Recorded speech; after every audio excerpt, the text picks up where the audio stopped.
তাই এটা হচ্ছে দ্বাদশ গোপালের শ্রীপাঠ, পরমেশ্বর দাস ঠাকুরের শ্রীপাঠ। এই পরমেশ্বর দাস ঠাকুর ব্রজের অর্জুন নামক সখা ছিলেন।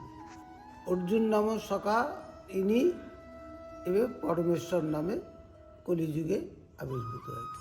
মহাপ্রভুর পার্শ্বদ, মহাপ্রভুর পার্শ্বদ এবং নিত্যানন্দের মন্ত্র শিষ্য ছিলেন।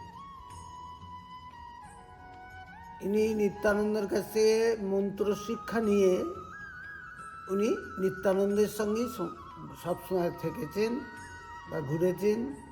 যেখানে নিতাই সেখানেই পরমেশ্বর, তাই এনাকে নিতাই প্রিয় পরমেশ্বর বলা হয়।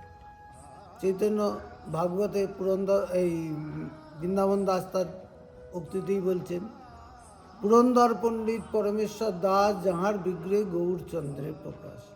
নিত্যানন্দ জীবন পরমেশ্বর দাস যাহার বিগ্রহে নিত্যানন্দের বিলাস।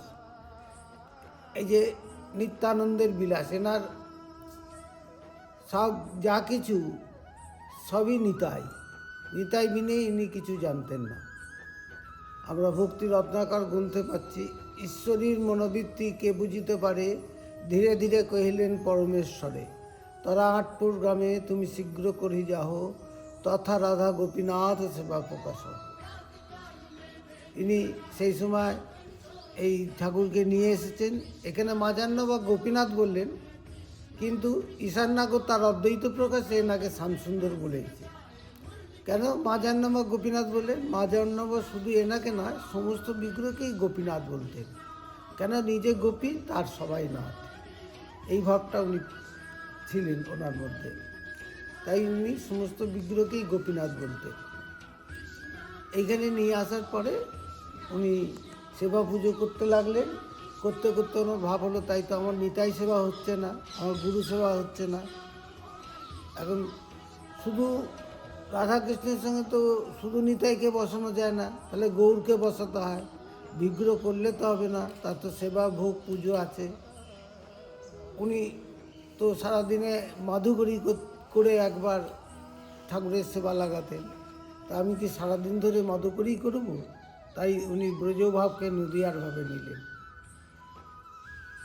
রাধাকৃষ্ণ মিলিত তনু হলেন গৌর, বলরাম হলেন নিতাই, এই ভাবটাকে উনি প্রকাশ করে তুলে ধরলেন। তাই এক আসনের মধ্যে রাধাকৃষ্ণের সঙ্গে বলরাম, এই 8 ফুট ব্যতীত আর কোথাও নেই।